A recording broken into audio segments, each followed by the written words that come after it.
dekat dengan para sahabat-sahabat besar yang pernah tentunya kita kisahkan. Di antaranya adalah Hamzah bin Abdul Muttalib, seorang sahabiyah yang berhasil mendidik seorang anak yang oleh Rasulullah SAW dimasukkan ke dalam atau diberitakan masuk ke dalam al-asharatul mubashirina bil jannah. Beliau radhiyallahu anha adalah Safiyah binti Abdul Muttalib,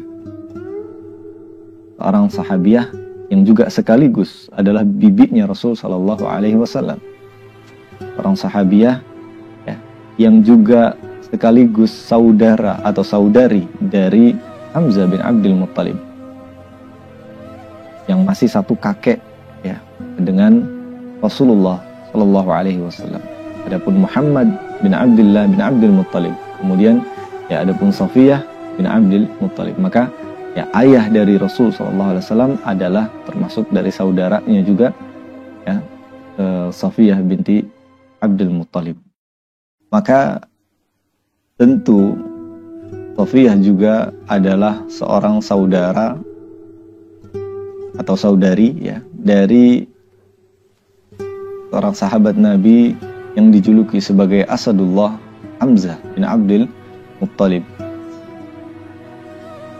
Seorang wanita yang tangguh, yang berhasil mencetak generasi terbaik, yang berhasil mendidik seorang anak yang termasuk di antara yang Rasul SAW sebutkan namanya 10 orang al-mubashirina bil jannah, diberikan kabar gembira oleh Rasul SAW berupa surga, sedangkan mereka atau anaknya ini masih dalam keadaan hidup. Dan ini tentunya adalah sebuah keistimewaan yang besar, terlahir dari seorang ibu yang baik, yang menjadi madrasah, yang menjadi pendidikan pertama atau pendidik pertama bagi Zubair bin Awam. Safiyah adalah ibunda dari Zubair bin Awam. Dan yang lebih menjadikan istimewa atau menjadi sebuah keutamaan juga bagi Safiyah binti Abdul Muttalib adalah beliau radhiyallahu anha menumbuh kembangkan, mendidik anaknya tersebut, Zubair bin Awam, seorang diri setelah ditinggal oleh suaminya dan meninggal dunia. Maka tentu ini adalah sebuah tugas yang cukup sulit, menjadikan seorang anak yang sudah tidak ada ayahnya jadi orang yang pemberani, jadi orang yang memiliki hati yang suci, kekuatan iman yang begitu besar dari Zubair bin Awam.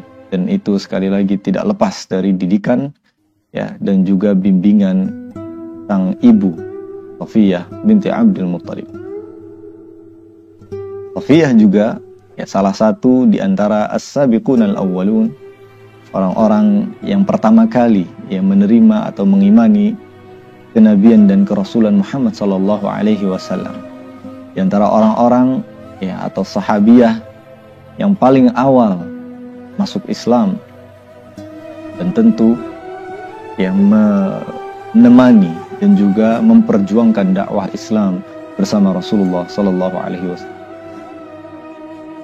Safiyah binti Abdul Muttalib adalah seorang wanita yang dikenal selain dari ketangguhannya, kemudian kesabarannya, karena tentunya menjadi seorang ibu yang istilahnya adalah single, tidak memiliki suami, untuk mendidik anak menjadi seperti Zubair bin Awam, mendidik generasi terbaik orang sahabat dari Rasul sallallahu alaihi wasallam bukanlah hal yang mudah. Tentu membutuhkan kesabaran, keteguhan, dan juga iman yang kuat, yang tentunya tidak pernah tergoyahkan dengan godaan-godaan dan gangguan-gangguan yang dilakukan oleh orang-orang musyrikin atau orang-orang musyrikin Quraisy, atau secara umum adalah orang-orang Arab jahiliyah. Safiyah binti Abdul Muttalib juga dikenal sebagai seorang wanita sahabiah yang pemberani. Dan ini ya diperlihatkan, ditunjukkan oleh Safiyah ketika beliau radhiyallahu anha adalah termasuk dari salah satu sahabiah yang ikut berperang, dijuluki sebagai mujahidah di jalan Allah Subhanahu wa taala di perang yang kedua antara kaum muslimin dengan orang-orang musyrikin sebagai balas dendam mereka terhadap kekalahannya di perang Badr, yaitu ya perang Uhud, di mana ini adalah puncak kegentingan dari pasukan kaum muslimin yang menjadi pelajaran besar bagi kaum muslimin, ya para sahabat radhiyallahu anhum jami'an, atas kekalahan mereka ya di tangan orang-orang musyrikin. Dan yang menarik adalah Safiyah binti Abdul Muttalib adalah salah seorang sahabiyah yang ikut meneriakkan, ya, memotivasi semangat untuk tidak mundur dan kembali kepada ya medan peperangan, melindungi Rasulullah Sallallahu Alaihi Wasallam.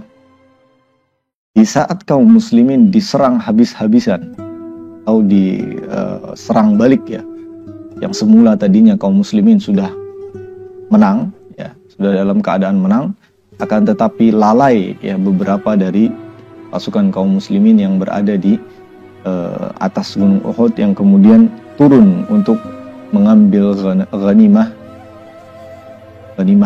peperangan dan diserang balik oleh Khalid bin Walid beserta pasukannya.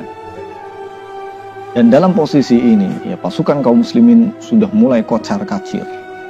Banyak dari mereka yang kemudian lari ke belakang, artinya ya karena tentu sudah terdesak dengan pasukan orang-orang musyrikin di bawah pimpinan Khalid bin Walid.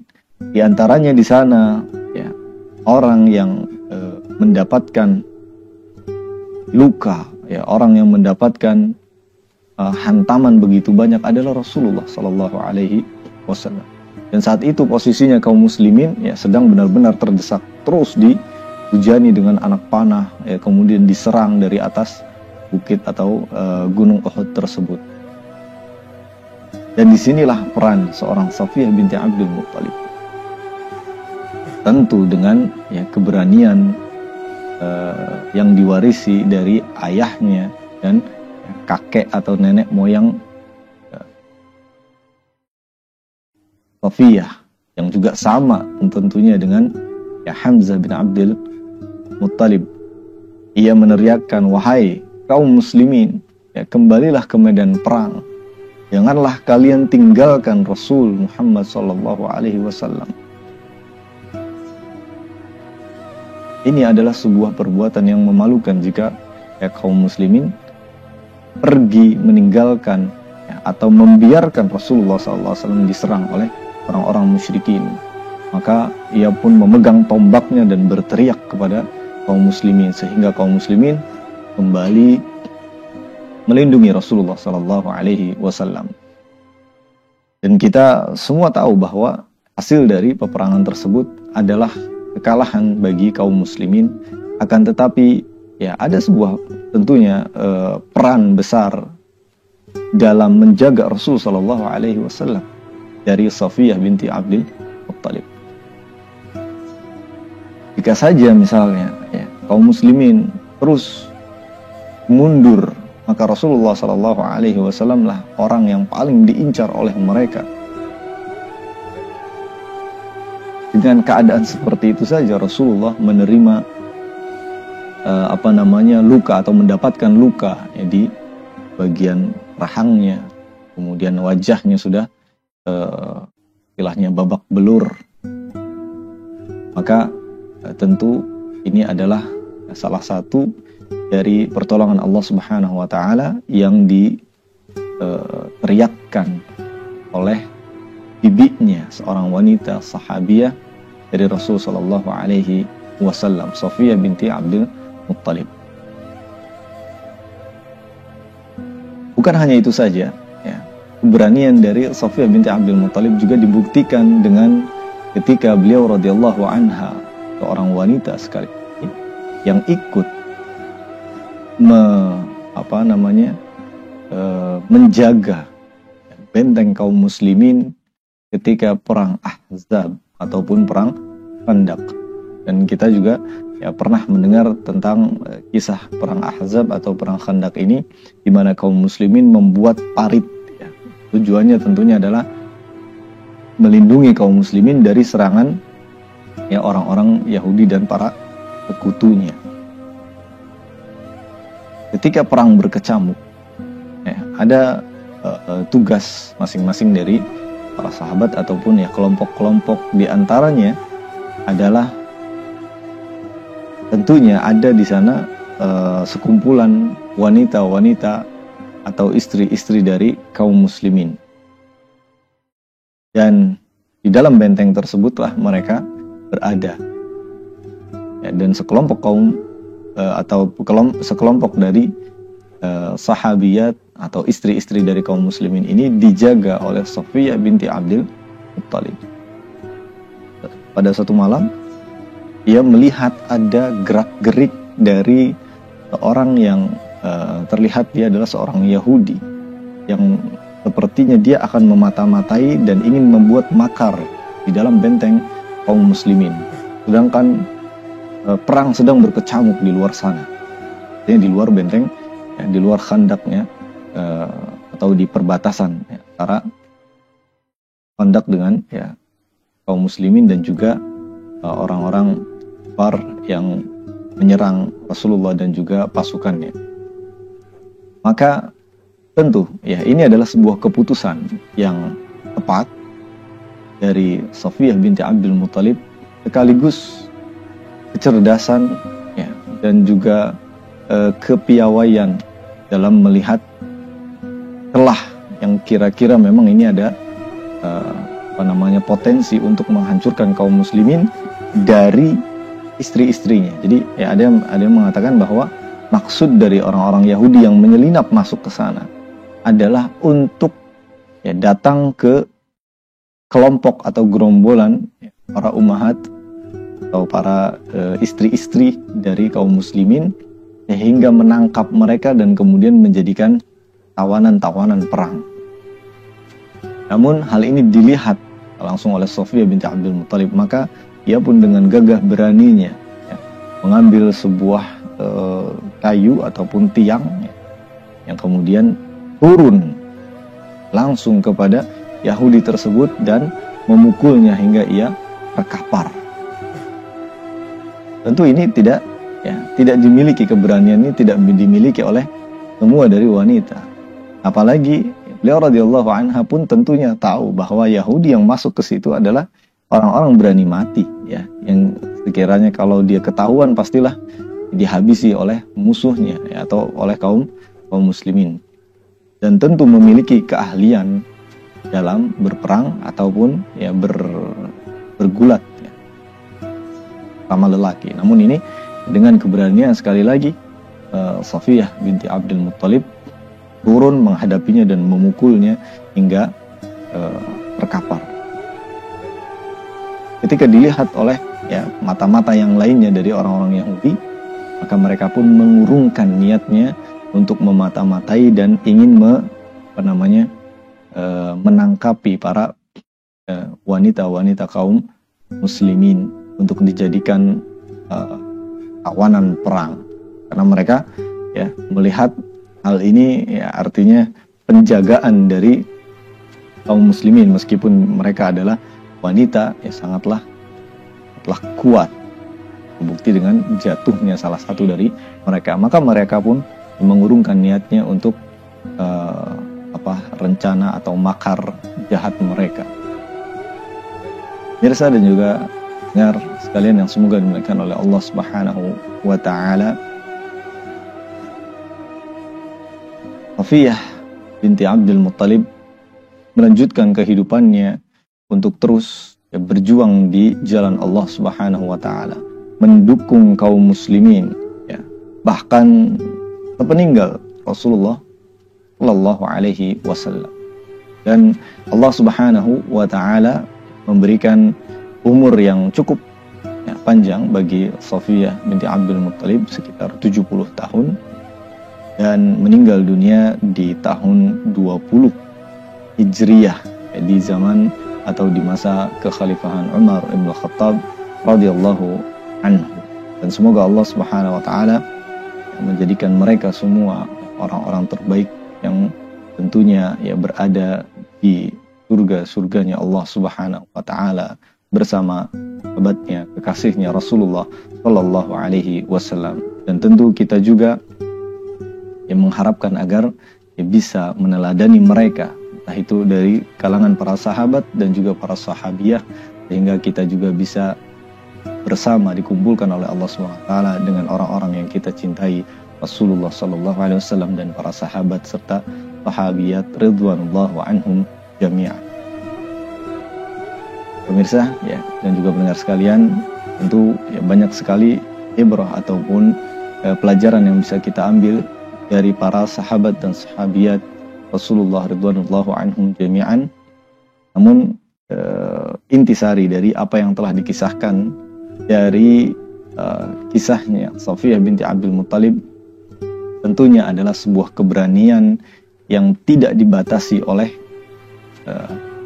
hanya, kalau kita biasanya menganggap bahwa keberanian tersebut hanya dimiliki oleh laki-laki. Tapi ternyata tidak.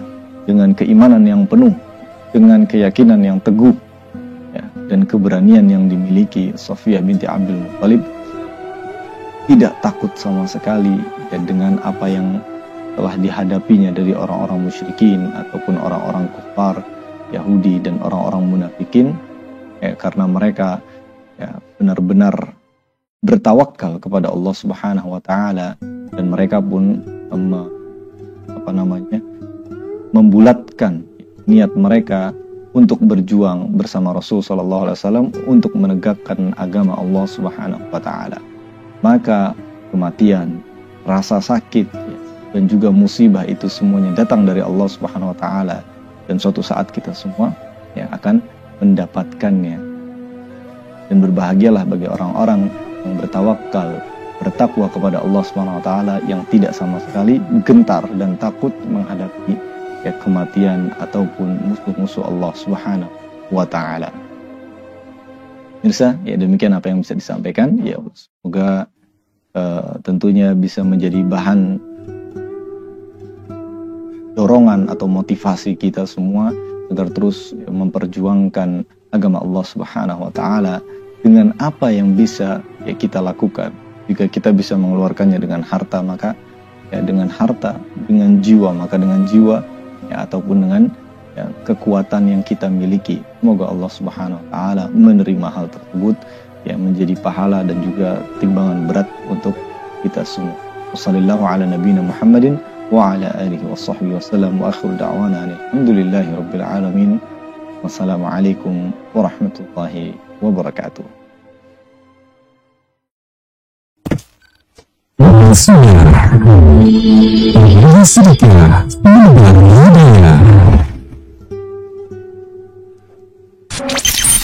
Hadirkan suasana sakinah di rumah, selalu dekat dengan dakwah bersama TV Sunnah Vision. Parabola TV Islami yang mencerahkan, mendidik, menghadirkan ketenangan yang Anda impikan.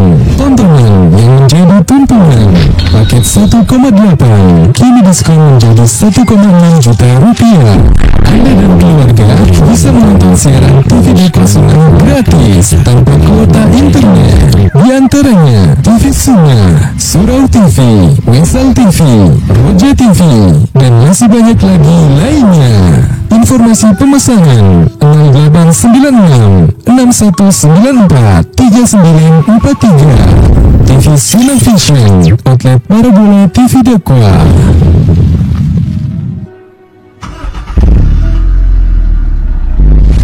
Alhamdulillah, kami bersyukur atas karunia Allah Ta'ala dengan adanya mobil operasional Radio Kita FM dan TV Sunnah yang Masya Allah banyak bermanfaat untuk umat, yakni mobil Daihatsu Luxia Hitam tahun 2010 yang telah kami bawa ke berbagai wilayah untuk kegiatan dakwah dan sosial, mulai dari wilayah Cirebon, Indramayu, Kuningan, Majalengka, yaitu diantaranya sewaktu terjadi banjir di daerah Cibandung, Kuningan, banjir di wilayah Garut, Cilacap, kegiatan sosial Lumajang akibat erupsi Gunung Semeru, dan kegiatan kebencanaan lainnya. Ada juga kegiatan tebar Al-Quran, tebar hewan kurban, tebar meja santri, sedekah nasi, sedekah air, sedekah beras, sedekah roti, takjil on the road, dan beragam program Ramadan yang kami rutin laksanakan setiap hari selama bulan Ramadan.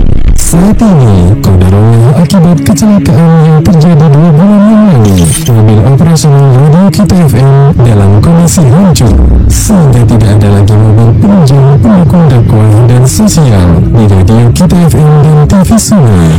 Untuk itu, kami menutup jiwa dermawan Anda, para perindu surga, para pencari ridho Allah Ta'ala.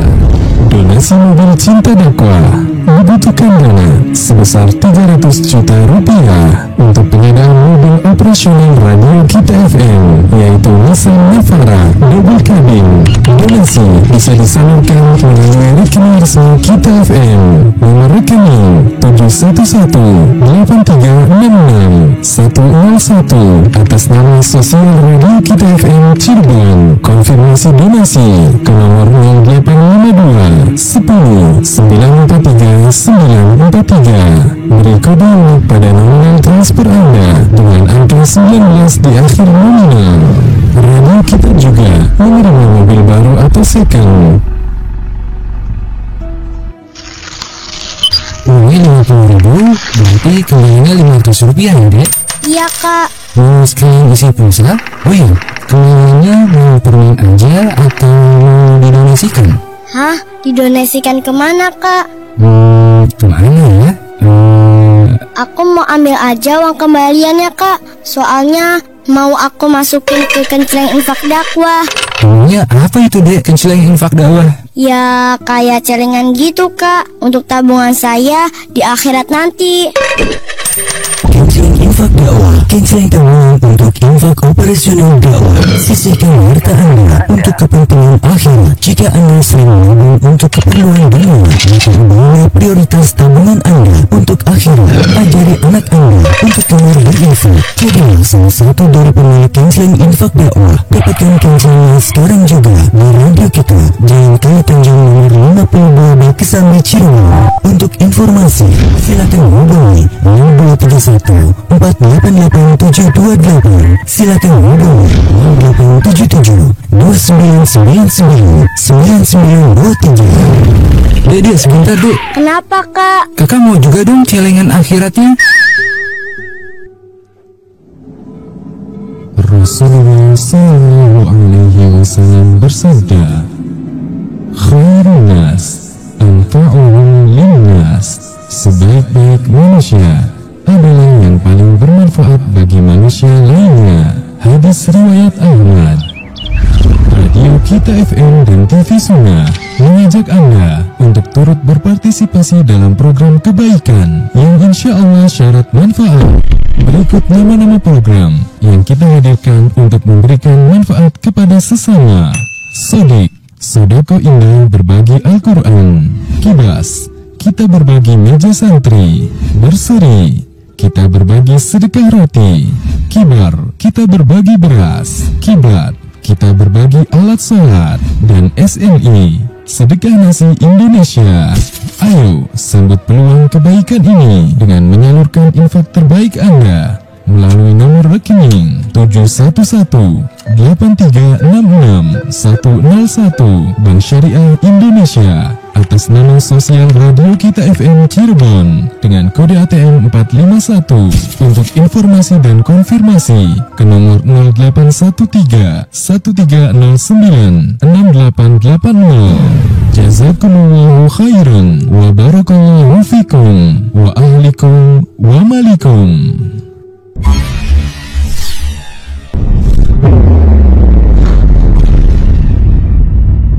Bismillahirrahmanirrahim. Assalamualaikum warahmatullahi wabarakatuh. Alhamdulillahi wahdah.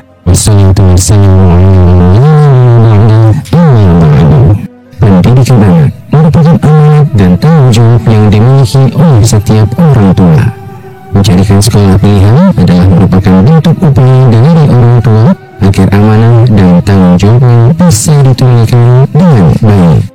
Yayasan Asuna Kota Cirebon dengan bangga menginformasikan pengiriman peserta didik baru pelajaran 2023-2024. Untuk diinformasikan, Yayasan Asuna Kota Cirebon memiliki beberapa unit pendidikan mulai dari playgroup, taman kanak-kanak, sekolah dasar, madrasah sanawiyah, madrasah aliyah, dan juga STIA Sekolah Tinggi Ilmu Agama As-Sunnah Cirebon. Untuk orang yang ingin mendaftarkan anak-anaknya ke unit pendidikan yang ada di Yayasan As-Sunnah Kota Cirebon bisa melalui website www.asunnahcirebon.com. Ketika website ini sudah terbuka, maka Anda bisa mengklik banner yang ada di tampilan muka. Lalu Anda akan diarahkan kepada link pendaftaran yang ada. Kemudian Anda tinggal memilih jenjang pendidikan yang ingin Anda daftarkan untuk putra-putri Anda. Misalnya MTS. Lalu Anda akan diarahkan kepada halaman yang memuat informasi tentang syarat-syarat pendaftaran, pembiayaan, dan juga form untuk pengisian data. Ikuti arahan yang ada, lalu Anda akan dengan mudah mendaftar secara online. Bismillahirrahmanirrahim.